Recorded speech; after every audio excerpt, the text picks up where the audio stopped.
참된 안식과 기쁨 나 누리겠네. 경배하며 주의 얼굴 구할 때 신실하신 주님 찬양.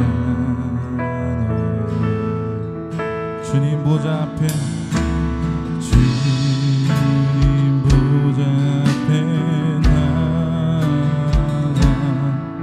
참된 안식과 기쁨 나 누리겠네. 경배하며 주의 얼굴 구할 때 신실하신 주님 찬양해. 신실하신 하나님, 신실하신 주,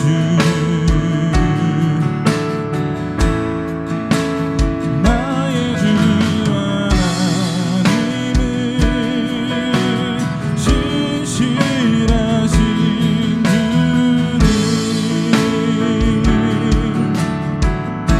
기도 들으시는 하나님, 기도 들으시는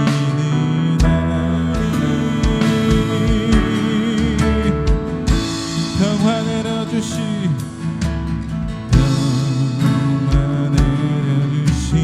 하나님, 나를 고통받는 자를 위로하게 하소서. 나의 평생에 주의 사랑을 전하리. 신실하신 주님 찬양해. 신실하신 하나님, 신실하신 주, 나의 주 하나님은 신실하신 주님. 신실하신 하나님, 신실하신 주, 나의 주 하나님은 신실하신 주, 나의 주 하나님, 나의 주 하나님은 신실하신 주님. 우리 그 신실하심을 붙들고 나아갑니다.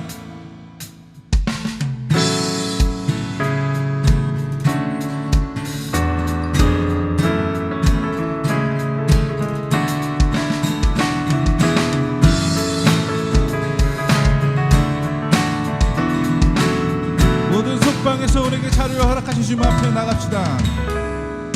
죄에서 자유를 얻게 하신 보혈의 능력, 주의 보혈, 시험을 이기는 승리나니 참 놀라운 능력이더라. 육체의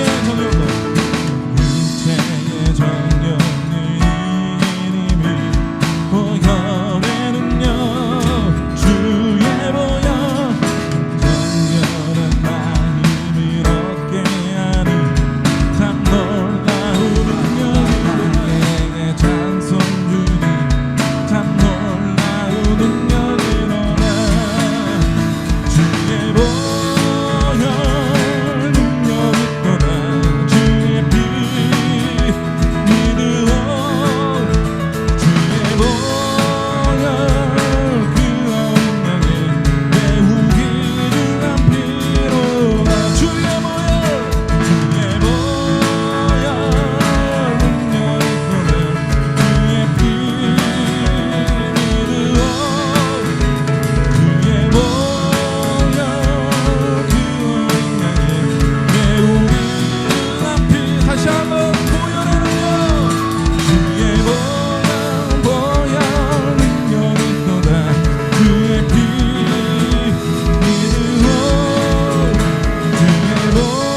그 말씀이 이 땅 가운데 가득히 이루어지길 소망하는 마음을 함께 고백하며 찬양하십시다.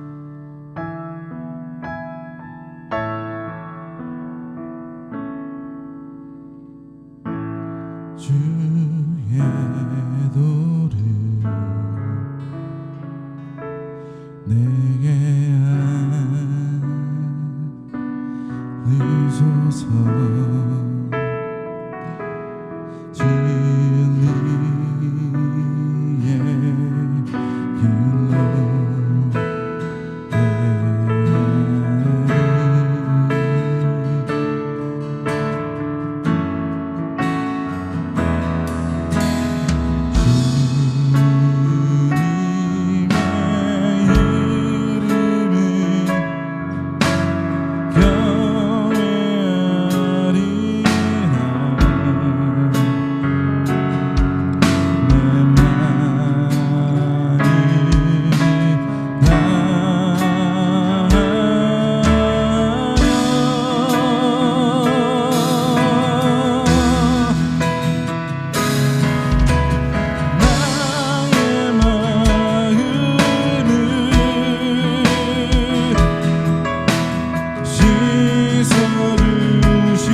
마태복음 11장 25절에서 30절까지의 말씀을 제가 봉독합니다. 그때 예수께서 대답하여 이르되 천지의 주제이신 아버지여, 이것을 지혜롭고 슬기 있는 자들에게는 숨기시고 어린아이들에게 나타나심을 감사하나이다. 옳소이다. 이렇게 된 것이 아버지의 뜻이니이다. 내 아버지께서 모든 것을 내게 주셨으니 아버지 외에는 아들을 아는 자가 없고 아들과 또 아들의 소원대로 계시를 받는 자 외에는 아버지를 아는 자가 없느니라. 수고하고 무거운 짐진 자들아, 다 내게 오라. 내가 너희를 쉬게 하리라. 나는 마음이 온유하고 겸손하니 나의 멍에를 메고 내게 배우라. 그리하면 너희 마음이 쉼을 얻으리니 이는 내 멍에는 쉽고 내 짐은 가벼움이라 하시니라. 아멘. 오늘은 맥주 감사 주일입니다. 근데 여러분 그렇게 느끼기에 뭔가 많이 허전하죠? 제가 느끼기에도 막 그런 감사절의 그런 분위기가 아닌 것 같아요. 아무래도 코로나19 바이러스 확산으로 인해서 오랫동안 저희 교회에서 모여서 예배하는 것을 중지했고, 시점으로 보면 지금 어떤 시점이냐면 여름 성경학교 교사 강습회 막 하고 수련회 준비하고 막 행사들 준비할 그런 시기예요. 아이들은 막 기말고사 몰두하고 이제 방학 기다리고 막 이런 뜨거운 시간인데 이제 그 모든 행사들이 취소되고 그런 분위기가 없다 보니까 시간이 흘러가는 그 개념을 모르는 거야. 마치 깜깜하고 빛 한 줄기 안 들어온 어두운 곳에 시간이 어떻게 지나가는지 느끼지 못하는 것처럼 저희가 일과가 그렇게 지나가고 있는 것입니다. 그런데 어느새 정신을 차려 보니까, 달력을 보니까 맥주 감사절이 되어 있는 거죠. 이런 절기가 되면 미리 교회에서 알려주고 감사 헌금하라고 봉투도 나눠주고 그러지 않습니까? 근데 저는 이렇게 봉투를 나눠주는 게 당연한 거면서도 굉장히 부담스러웠어요. 그런데 이번에는 더욱더 부담스러운 게, 이 맥주 감사절에 우리가 감사할 것을 갖고 나와야 되는데 우리에게 어떤 감사할 것이 그렇게 지금 삶에 있고 어떤 열매를 맺었는가 생각이 들기도 하고요. 한편으로는 헌금 생활을 가르쳐 주는 것이 저의 의무이기도 하고, 헌금을 하는 것이 성도의 의무인데 당연히 해야 되는 것인데 굳이 내가 이렇게 느껴야 할 필요가 있나? 뭐 이런 복잡한 심경이 있어요. 그런데 마찬가지로 이 마음이 여러분에게도 있으리라 생각이 됩니다.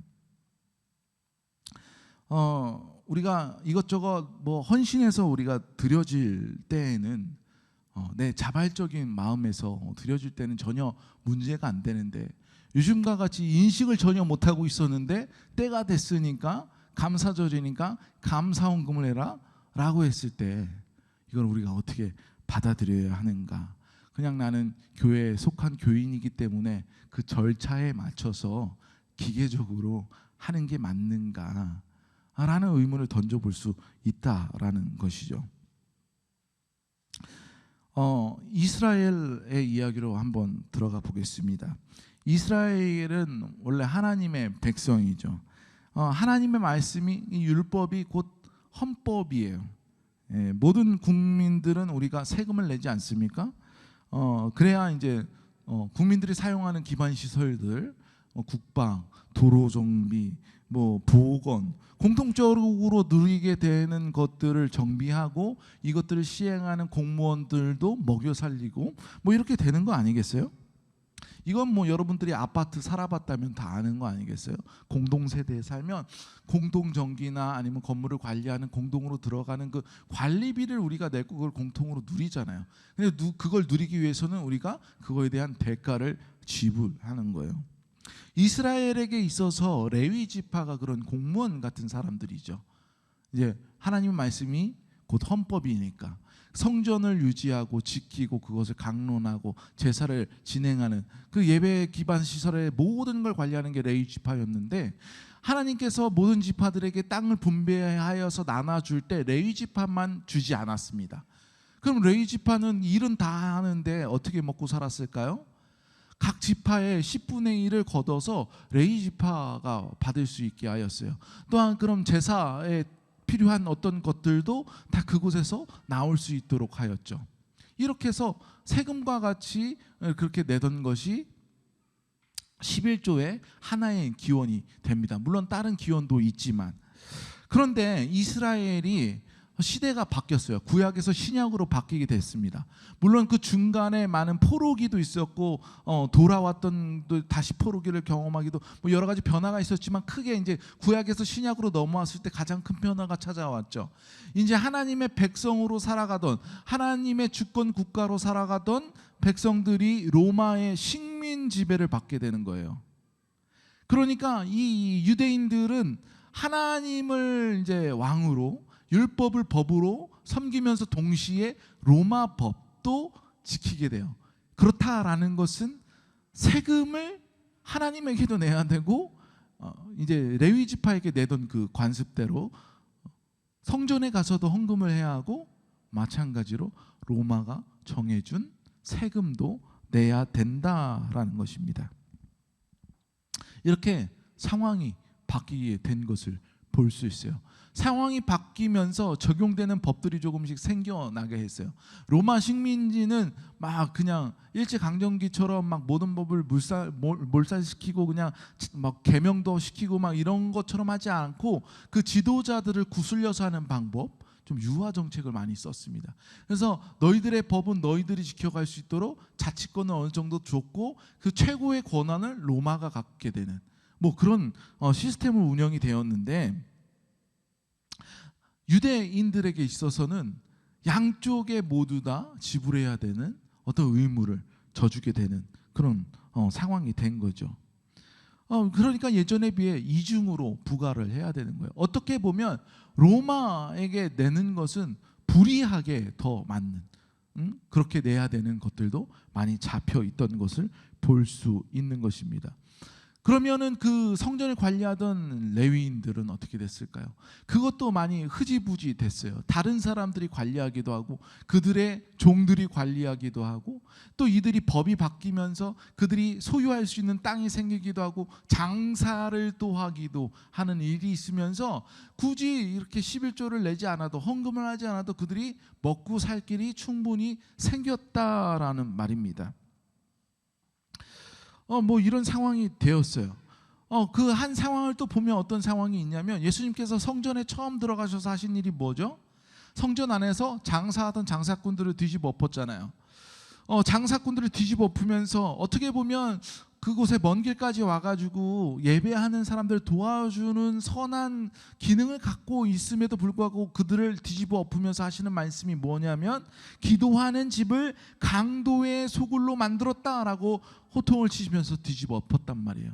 그들의 중심에는 그 강도 같은 마음이 있었다라는 거예요. 장사꾼. 이 장사꾼의 마음은 거기서 장사하고 있는 그들의 마음도 마찬가지지만 또 누구의 마음을 말합니까? 그 성전을 관리하고 있는, 예전에는 그 성전만 관리했던 그들인데 이 장사하도록 허가를 누가 해줬겠어요? 그 성전을 관리하도록 하는 레위인, 서기관들, 그 성전을 보수하고 유지하는 유대의 지도자들이 그것을 허가해 주지 않았겠습니까? 근데 그냥 허가해 줬겠어요? 아니에요. 그거에 대한 자리세도 받았고 그들이 벌어들인 것에 대한 얼마의 부담금도 또 취하였을 것이란 말입니다. 이렇게 돈을 목적이 되어서 그렇게 취하였어요. 예수님께서 그것을 보고 뒤집어 엎었던 것이죠. 이제 하나님에 대한 마음보다 그 물질에 대한 마음, 자기 이윤에 대한 마음을 성전에서까지도 그렇게 나타내게 되었다라는 거예요. 또 어떤 일이 있었냐면, 예수님께서 성전에 들어가서 사람들이 헌금하는 모습을 봤는데 그 중에 한 과부가 2렙돈을 헌금하는 것을 봤어요. 한 고드란트, 굉장히 작은, 크지 않은 금액을 헌금하시는 걸 보고 굉장히 칭찬을 한 사건이 있습니다. 여러분 다 아실 거예요. 이 작은 돈임에도 불구하고 뭐라고 말씀하십니까? 가난한 이 과부가 다른 모든 사람보다 많이 넣었도다. 거기에 부자들이 얼마나 많이 있었겠어요. 그럼에도 불구하고 이렇게 말씀하신 이유가 뭐겠어요? 거기에 있는 자들 중에 어떤 자들이 있었냐면, 헌금할 때 으스레기 좋아하는 사람들, 기도할 때 남들이 들으라고 기도하는 사람들, 금식할 때 남들이 보라고 금식하는 사람들이 있었다라고 예수님께서 그들을 외식하는 사람들하고 혼내는 장면도 있지 않습니까? 그런데 이 과부의 2렙돈은 그 마음의 중심을 몽땅 하나님께 드린 자이기 때문에 그렇게 칭찬하고 있다라는 것입니다. 예수님은 그냥 단순히 그 과부의 2렙돈이 그 과부의 전부, 그러니까 퍼센테이지로 따졌을 때 부자들은 많이 냈지만 그 퍼센테이지 숫자로 따졌을 때 너는 작고, 이 과부는 퍼센테이지로 따졌을 때 큰 금액을 냈어. 금액을 보고 칭찬하신 것이 아니라는 거예요.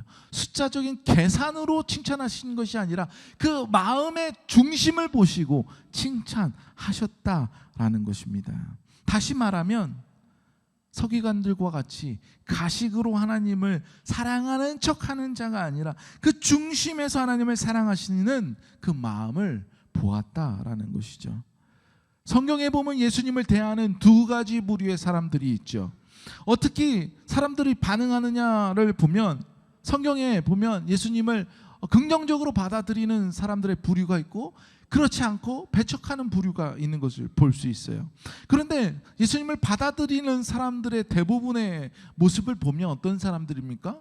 가난한 사람, 억압된 사람, 죄인이라 불리는 사람, 세리들, 손가락질 받는 사람, 그러고 사람들이 찾아주지 않는 병자들과 같은 사람들이 주였어요. 그리고 예수님을 몰아내려고 반대하던 사람 어떤 사람입니까? 유대의 지도자들, 많이 배웠다 하는 사람들, 성경을 많이 연구했다라고 하는 사람들이 다 예수님을 배척해서, 물론 그 중에 아닌 지도자들, 아닌 관직을 가진 사람들도 있었지만 드물었다라는 것을 우리는 성경을 통해 볼 수 있지 않습니까? 그래서 오늘 본문으로 이 말씀을 가지고 이어서 보면 25절에 보니까 지혜롭고 슬기 있는 자들에게는 숨기시고 어린 아이들에게는 나타나심을 감사하나이다. 이렇게 하나님께 기도하는 장면으로 시작되고 있어요. 여기서 예수님께 응답한 이들은 어떤 사람입니까? 그 당시 중요한 위치를 차지하고 있는 사람들이 아니라 어린아이들, 그러고 수고하고 무거운 짐진 자들이 예수님 앞에 응답하고 있다라는 사실을 볼 수 있다라는 거예요. 그리고 예수님은 이것을 아버지의 뜻이다라고 말하고 있어요. 어떻게 이 말씀을 해석해 보면 꼭 가난하고 약하고 소외되고 죄인들에게만 예수님께서 나타나시고 부자나 권력을 가진 사람이나 많이 배우는 사람들에게는 나타나시지 않는, 마치 그런 빈익빈 부익부로 예수님의 은혜가 나타나는 것으로 잘라서 양분화해서 말씀을 가르치는 것처럼 보일 수 있어요. 그런데 그 뜻이 아니라 이것을 바꿔서 생각해 보면 그런 부와 권력과 욕심을 찾았던 이들의 마음의 중심에 무엇이 먼저 있었는가를 생각해 봐야 된다라는 거예요.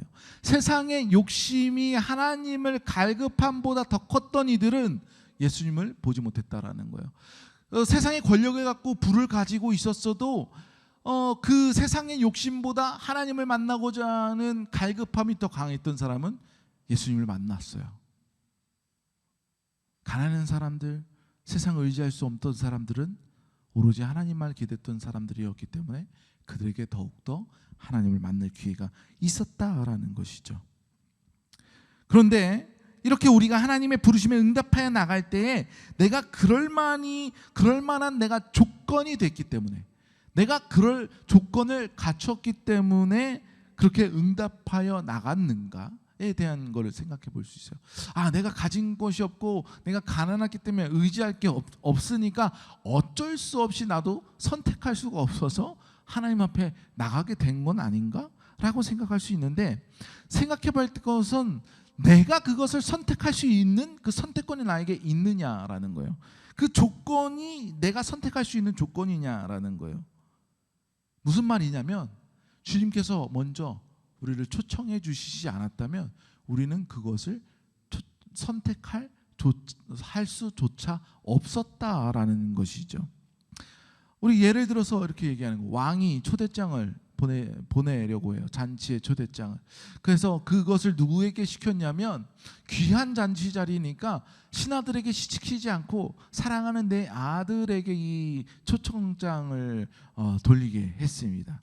그래가지고 그 왕의 아들, 왕자가 이제 나가서 초청장을 돌리게 되는 것이죠. 그런데 그 초청장을 나눠주는 이가 왕자라는 것을 아는 이들은 그 초청장을 기쁘게 받았어요. 그 잔치가 어떤 자리인지 눈치를 채고 그것을 기쁘게 받아들였단 말입니다. 그런데 여기서 저 나눠주는 사람이 누군지 모르겠어. 이 잔치가 별거 없어 보이는 거야. 내가 하고 있는 일이 더 중요한 것 같아. 그런 이들이 잔치를 받지 않고 이 초청장을 나눠주는 왕자마저 거기서 배척하고 멀리 할 수 있다라는 거예요. 여기서 중요한 사실은 또 그 초청된 자들이 초청장을 받고 왔을 때 하나님께서는 그 왕은 이들이 자신의 아들을 믿고 따라오는 것을 알고 있는 거예요. 왜? 그 촉청장을 나눠주니까 자신의 아들이었기 때문에. 그러니까 우리가 주님을 만나고 주님의 말씀을 통하여서 주님 앞에 나온 자는 하나님을 보고 된 자 아니겠습니까? 그런데 주님을 보고서도 멀리한 자는 하나님을 보고서도 보지 못한 자라라고 얘기할 수 있게 되는 것입니다. 이것이 하나님께서 그 아들에게 그 말씀의 계시를 주셨고 그 계시함을 받은 이들은 하나님을 보지만 그 계시함을 보지 않는 자들은 결코 하나님의 나라를 보지 못하게 된다라는 것이에요. 그렇다면 그 초청을 우리에게 어떻게 하셨는가? 오늘 본문으로 돌아가서 봅니다. 수고하고 무거운 짐진 자들아 다 내게로 오라. 내가 너희를 쉬게 하리라. 이것이 주님의 초청이었어요. 제가 서두에 그 헌금에 대한 부담감, 교회의 헌신에 대한 부담감으로 시작한 이유가 여기 있어요. 저는 적어도 성도들이 혹은 아직 믿음이 연약하여서 여기가 무엇인가 알지 못하고 오시는 분들이 교회에 와서 이런 힘을 얻어서 돌아가야 되는 곳이 교회여야 한다라고 바라고 있습니다.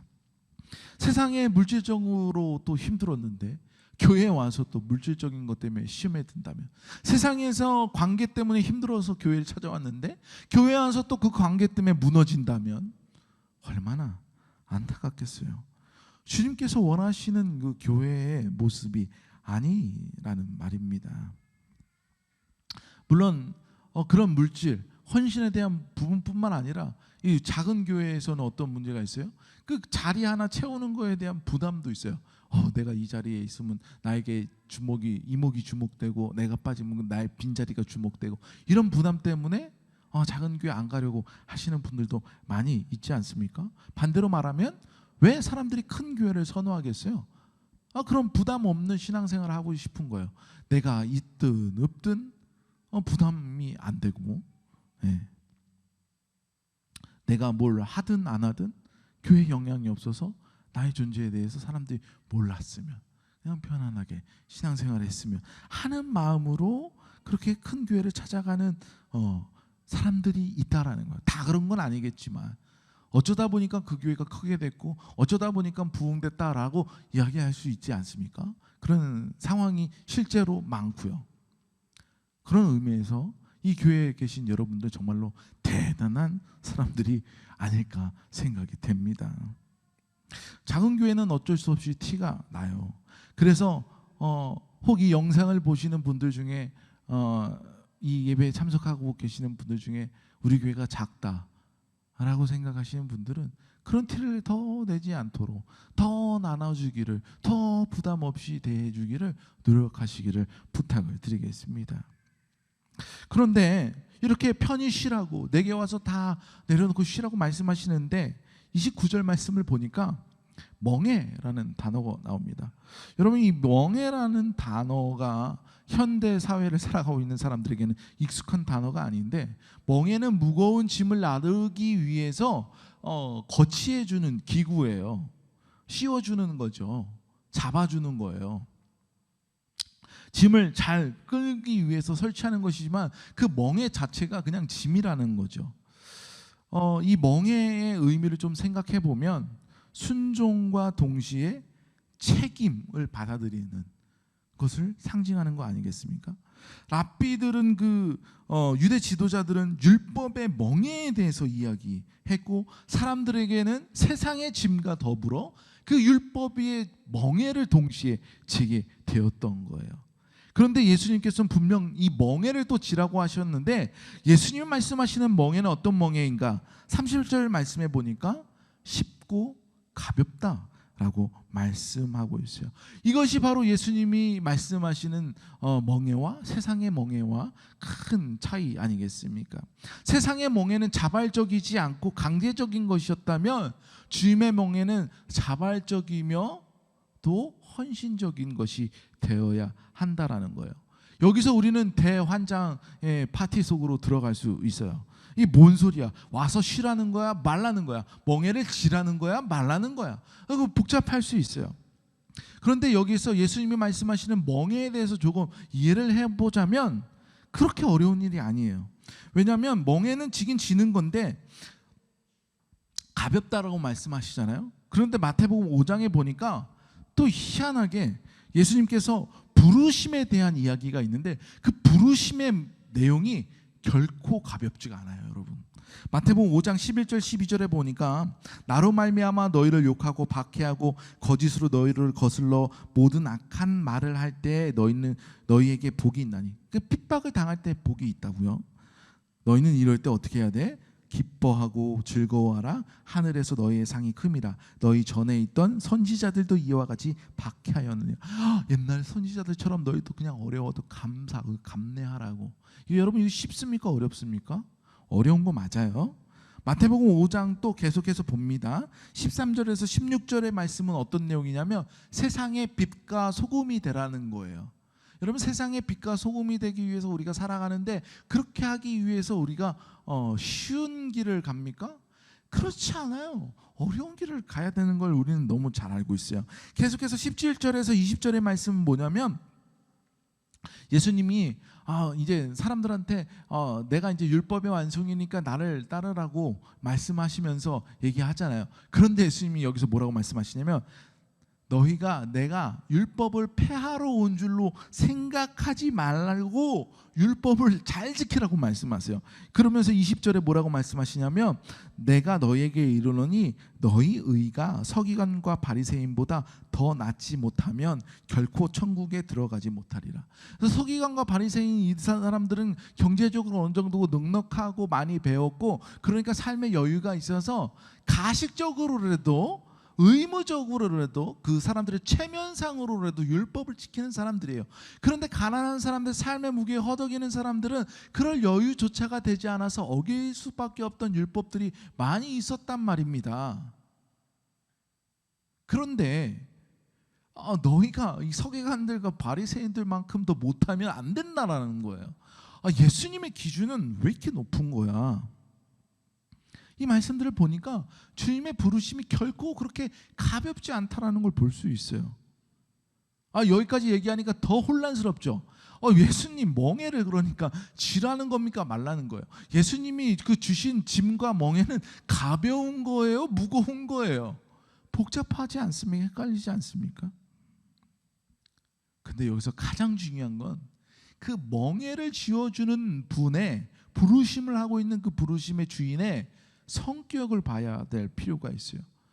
여러분 세상의 율법을 지키라고 말하는 사람들은 처음에는 하나님께서 그 율법을 주셨지만 이제는 하나님께서 주신 율법이 아니라 그 유대의 기득권층이 자신들의 자리를 지키기 위해서 율법을 만들고 더 보강하고 다른 율법에 다른 또 율례를 만들어서 갖다 붙이고 이러면서 더 이상 하나님의 말씀이 아니라 그들이 강압적으로 주는 말씀이 되었어요. 무거운 짐이 되었단 말입니다. 마치 이스라엘이 바로 아래 노예로 살아갈 때, 애굽 아래 살아갈 때에 그들에게 노역을 지어준 것처럼 그 유대인들에게, 이스라엘 민족들에게 그런 무거운 짐이 되었다라는 거예요. 그런데 예수님께서 오늘 멍에를 쥐어주시는데 그분은 어떤 분이냐? 29절에 아주 중요한 말씀이 있어요. 나는 온유하고 겸손하니.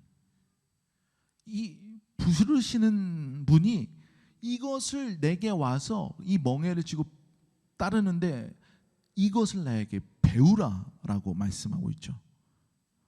내게 오라는 분이 나는 온유하고 겸손하니 내게 와서 이것을 배우라. 인격적인 초대를 하고 계심을 봐야 된다라는 거예요. 세상에 어떤 정해진 틀의 억압과 눌림과 자유가 없는 것이 아니라 너희가 자유함 속에서 오되 나의 이 모습을 좀 받아라. 내가 먼저 너희에게 그렇게 보여주지 않았느냐. 인격적인 초대를 하고 계시는 거죠. 교회가 교세를 위해, 헌금을 위해, 머리수를 위해 초청할 것이 아니라 예수님을 그 모습을 닮아서 온유하고 겸손함으로 초청할 때 비로소 그 부르심으로 나와 우리가 그 앞에 짐을 내려놓고 멍에를 쥐더라도 그 멍에를 가볍게 질 수 있지 않겠습니까? 한간에 동성애에 관해서 교계가 떠들썩했죠. 그 동성애 모임 자리에서 교회 목사가 가서 축도하는데 저희 감리교 목사님이에요. 감리교 교리와 장정에 목회자가 마약, 도박, 그 여자, 그리고 동성애 문제가 있으면 그거에 대해 치리를 받게 되어 있으며 법적으로. 그럼에도 불구하고 감리교 목사가 가서 그들을 축복했어요. 여러분들은 이거에 대해서 어떻게 생각하십니까? 아니, 동성애자들에 대해서 어떻게 생각하십니까? 그들은 용서받지 못할 죄인, 그들은 교회에 출석해서는 안 된, 구원받지 못할 사람으로 여겨서는 안 돼요. 성경에는 많은 죄들이 있습니다. 하나님께서 원치 않은 일들이 있어요. 그것 중에 하나가 강력하게 얘기하는 것이 동성애지만, 우리는 그것은 아니지만 우리 역시 죄인 아니었습니까? 여전히 우리는 죄인 아닙니까? 그래서 주님 앞에 회개하는 삶을 살아가고 있지 않아요? 우리가 그들을 축복하지 못할 것이 아니라 그들을 축복하면 맞아요. 그러나 그 동성애를, 그 죄, 성경적으로 볼 때 그 죄를 우리가 뒤에서 응원하고 그것이 옳다라고 인정해줘서는 안 되지만, 그들을 멀리하거나 그들을 배척하거나 그들을 죄인이라 손가락질해서는 안 된다라는 거예요. 그들도 축복받아 마땅할 주님의 자녀라는 사실은 우리는 기억해야 돼요. 그러나 그것을 우리가 응원해서는 안 된다는 거죠. 그거는 우리가 가지고 있는 어떤 죄와도 마찬가지라는 거예요. 주님 보시기에 다 동일하다라는 것이죠. 이러한 부담을 가지고 우리가 주님 앞에 나왔을 때에, 교회가 그러한 부담의 틀을 던져줄 때에 누가 와서 이곳에서 멍에를 그 세상의 짐을 내려놓고 쉬어갈 수 있겠어요? 그리고 어떻게 교회에서 이야기하는 것들이 편안하고 가벼운 짐이 될 수 있겠냐 말입니다. 그렇다고 해서 교회 나오는 것이 전혀 부담 없이 아무렇지도 않게 나오라는 얘기가 아니에요. 헌금해야죠. 그리고 고린도후서 9장 7절에 보니까 뭐라고 말씀하고 있냐면, 각각 그 마음대로 정한 대로 할 것이요 인색함으로나 억지로 하지 말지니 하나님은 즐겨내는 자를 사랑하시니라. 여러분, 헌금하는 데 있어서 신약에 와서 구약의 기준은 다 사라졌어요. 오늘날 교회에 정해진 여러 가지 헌금의 제목들도 있고 봉사의 자리들도 있고 직책들이 다 있지만, 여러분, 오늘날의 상황과 맞지 않은 것들도 있음을 알아요. 그러나 우리가 그것을 내는 것은 기쁨으로 내는 거예요. 내가 그것을 헌금할 때에, 또 어떤 자리에서 봉사할 때에 하나님께 영광을 돌리기 위해서 하는 거 아니겠습니까? 그런데 여러분, 내 그 하는 그 마음 중에 즐거움이 없다면, 부담으로 왔다면 괜찮아요. 내가 이게 정해진 것을 내는 것이 너무 어렵다, 경제적으로 상황적으로 힘들다, 내 마음의 여건이 허락되지 않는다, 주님도 그것을 받는 걸 원치 않아요. 괜찮습니다. 많은 교회들이 그것을 강제로 하고 있다면 참으로 마음 아픈 일이죠. 그렇지만 성경적으로 볼 때에, 예수님께서 말씀하신 것으로 볼 때에 그것은 옳지 않다라는 거예요. 그런데 여기서 중요한 것이 있어요. 주님께서 어쨌든 자기의 모습을 보고 배우라고 하는 그 멍에가 있지 않았습니까? 어쨌든 내가 주님을 따르겠다라고 결단한 사람들은 삶의 변화가 있어야 돼요. 기쁨으로 낼 수 있는 어떤 것이 있어야 된다라는 거예요. 우리가 성경의 삭개오를 알죠? 이 삭개오가 주님을 만났어요. 그 삶이 변화됐어요. 어떻게 변했습니까? 11조가 문제가 아니었어요. 이에게는 나는 이제 구원받은 백성이었기 때문에 내가 가난한 사람들에게 내 재산의 절반을 주겠습니다라고 얘기하는 걸 볼 수 있어요. 사도행전에 보면 초대교회를 이룬 이 성도들이 어떻게 합니까? 성령을 받으니까 자기 전 재산을 다 내어놓고 그것을 공통의 재산으로 쓰는 모습도 볼 수 있어요. 우리가 정말로 주님을 만난 사람들의 삶의 모습이 이렇게 변화되는 거예요. 그렇다고 제가 여러분들에게 현 시대를 살아가고 있으면서 이 상황 가운데 다 내놓으라, 절반을 내려놓는 게 아니에요. 기쁨으로 그것이 허락될 때에 또한 여러분이 정말로 주님을 만난 그 기쁨이 여러분 가운데 흘러넘칠 때에 주님께서 여러분에게, 여러분 한 사람 한 사람에게 나에게 와라, 너의 짐을 내어놓으라, 그 말씀이 나에게 정말 들려서 내가 이 가운데 나왔다면 그 삶의 변화된 모습을 내어 보이라는 말입니다. 우리가 정말로 가볍게 주님께서 초청하신 대로 응답하여 나오는 건 좋아요. 그러나 그 마음의 중심에, 그 중심은 결코 흔들리지 않는 그리스도의 무게가 있어야 됨을 여러분 원합니다. 그렇게 중심을 붙들고 살아갈 수 있는 여러분이 되시기를 주님의 이름으로 축원드립니다. 이 시간에 함께 찬양하고 기도할 때에 주님, 내가 주님 앞에 나아가기 원합니다. 내가 주님의 도에서 벗어나지 않게 하여 주시옵소서. 주님께서